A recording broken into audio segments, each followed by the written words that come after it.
Yes, this video is about Marvin Snap. Went to the Wiki Smiley Snow to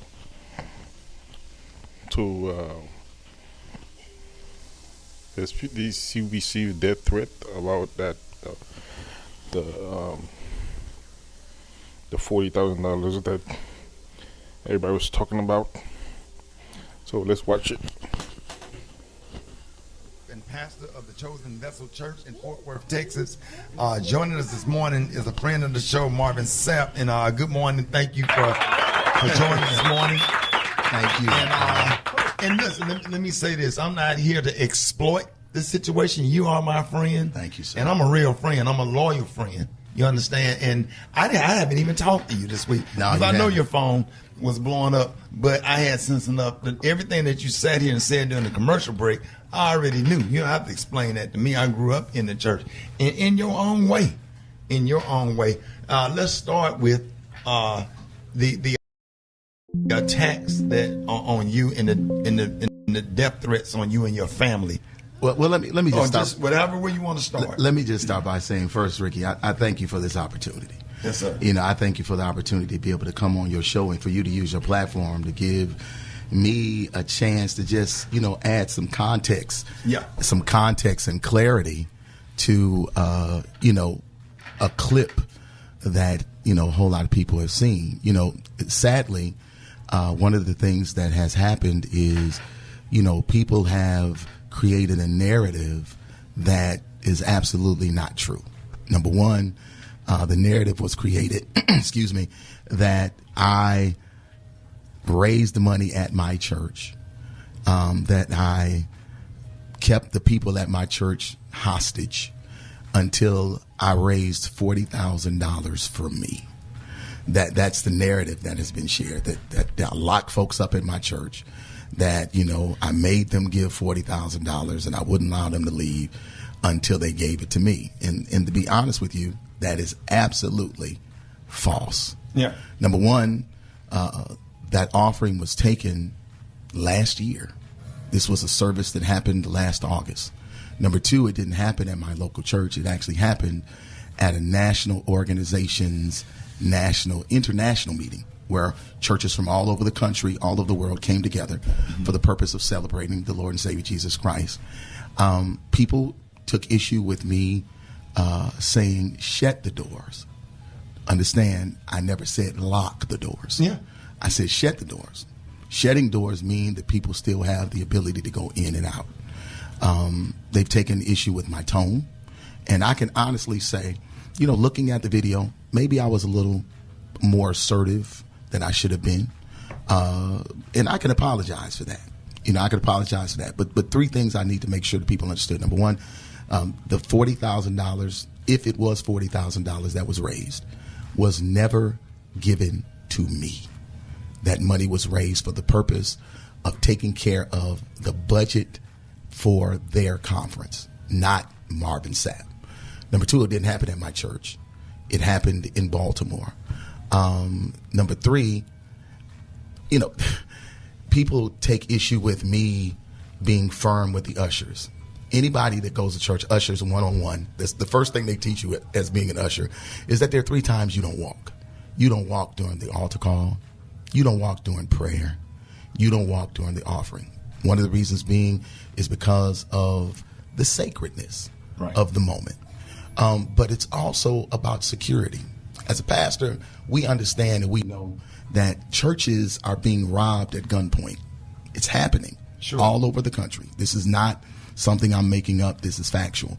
So if you got 5,000 people in the room, you want the doors closed. You don't want the doors locked. I couldn't get them locked anyway. It's a convention center.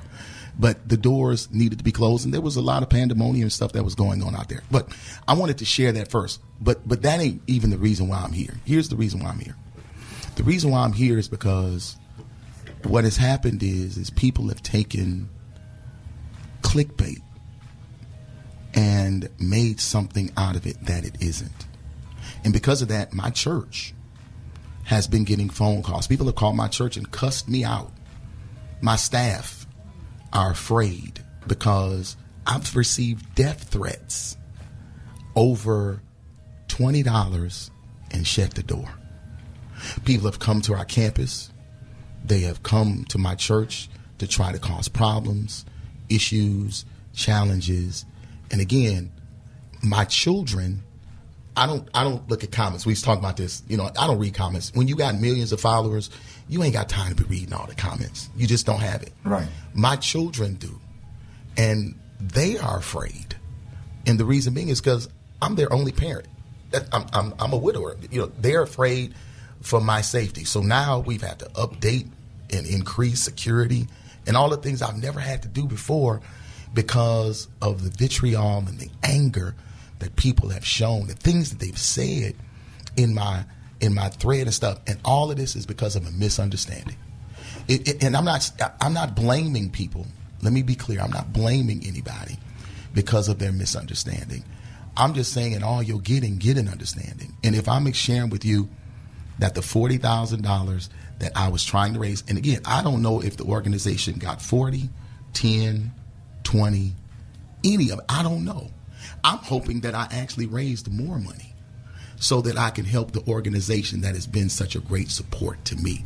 These people. And again, let's be clear. Not a dime of that money. Not a dime of that money came to me. Not a dime of it. And where did your money come from? I've been blessed. I've been extremely blessed. I've sold millions of records. Millions. I'm a songwriter. How much have you gotten paid from? And we on Radio Live. Right. How much have you gotten paid from your church? I'm just saying. Okay, so tell me Ricky, what you said during I'm the gonna commercial. tell you. What people don't know is that I pastored 16 years in the city of Grand Rapids, Michigan. I founded my church. I pastored 16 years. We had a great church. Still have a great church there. 16 years of pastoring. I never got paid a dime. That's a fact. 16 years. You can call the church. You can ask them. I pastored the Lighthouse for Life Center Church in Grand Rapids, Michigan for free for 16 years. 9 years of those 16 years, I gave a minimum of $30,000 a month to my church. Wow. 30 grand a month to my church to ensure that the church could go forward. We had a lot of stuff. I had a college campus that we had bought. We had 3 other campuses.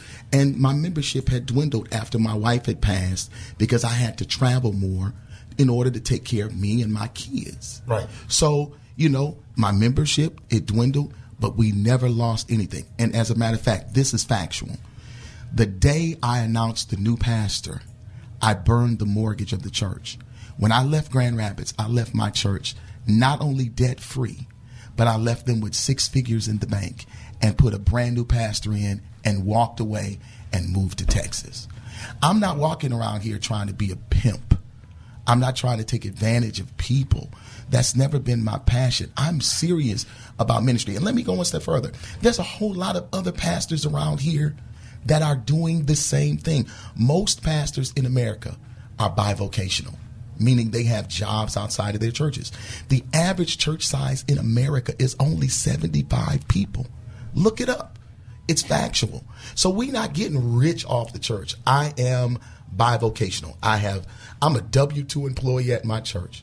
I have a syndicated radio show that I do every week to over 60 different markets.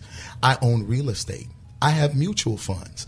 I have annuities. I have stocks. I play the market. I took my money and I didn't trick it. Money that you made from money that I made from music, records. From hit records. I'm one of the only gospel artists with billions of streams. And you tour. And I tour. I just came off of a tour. Sure. That I made tons of money on. And I'm at the crib right now chilling because I don't have to go on tour. I can wait and do my next date. Basically, you saying all that to say you don't need no $40,000. I don't. Got it. And I will take it if they gonna give it to me. But right. I did not raise this money for the premise and purpose. And that was a program that helped you get right. to where you They gave me a platform. This organization is an organization I grew up in. It's a church organization I grew up in. And I'm appreciative. The reason why I'm gonna bring up the organization, because it ain't none of y'all business. But the point is these people gave me a platform, man. And the reason why I'm known today is because of the opportunities that this organization gave me. So for me to go back and be able to preach and raise Give back. finances and give back to them so that they don't have to go in debt. Listen. Hold on. Hold that thought. Hold that thought, y'all. 25 before the top of the hour, y'all. We're talking to Marvin Sapp. More Marvin Sapp up next. Rick Smiley Morning Show. I was just saying that, I think one of the most devastating things about this whole situation and circumstance is that, I'm literally praying for all of those who have actually spreaded the lie. And the reason being is because I don't think people really understand that when you do things like this, the effect that it has. Like if I was a weak guy, if I was a very weak person with all of the things that people have said in my comments and stuff like that, that my members of my church have read, that my children have read, people commit suicide on stuff like this. Sure. From this type of attack. And I know for a fact that there are some individuals that really don't have a clear understanding of the systems of the church. But then I know that there are some individuals that are listening even as I speak that have been church hurt. And that's the reason why they have a certain level of vitriol and bitterness as it pertains to the church. This particular situation for me is a church hurting situation because I did something for the church, but I'm taking abuse because of it. And that's what church hurt is all about. And as I just want people to really understand that this is something that we shouldn't do. Make sure you do your due diligence. Make sure you check out everything first. Make sure that you examine the information with clarity and context before you begin to share it. It's sad. I was labeled as a pulpit pimp. Honestly, let me be right with Rick. Some of this stuff is funny. They got this one meme that I was laughing this morning looking at with the Teddy Pendergrass fur coat on, and it got at the bottom of my face and said, "Close the door." It's hilarious. I'm just telling you, I can laugh at that kind of stuff. Yeah. But let me go one step further. Everybody ain't able to handle that, and you all have to really, really be cognizant of it. You got to think about before you repost, before you slander, before you go in people's comments and say vile and just vitriol stuff. Make sure you know for a fact what it is that they've done. Now, if I was had babies all over the country, if I was, stealing money, if you found out that I was actually stealing money, I wouldn't mind being dragged. I wouldn't. But that's not what I done. And that's not what I did. The only thing I did was honor the leadership of our church's organization when they asked me to take up an offering. I tried to raise $40,000 for the organization, not for me personally. Right. The money that I make, I write songs. I own businesses. I have multiple streams of income. I have been good with the money and a good steward over the finances that God has given me. So at you don't have to explain. At 58 years of age, if I don't drive a certain kind of car, there's a problem.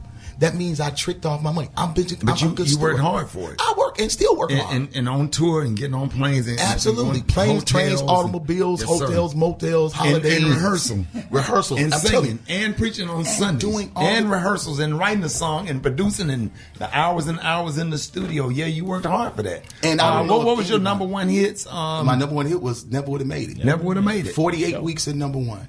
Yeah. 48 weeks at number one. When it first came out, I sold 4 million ringbacks and ringtones. Come on, man. 4 million. Yeah. Y'all do the math.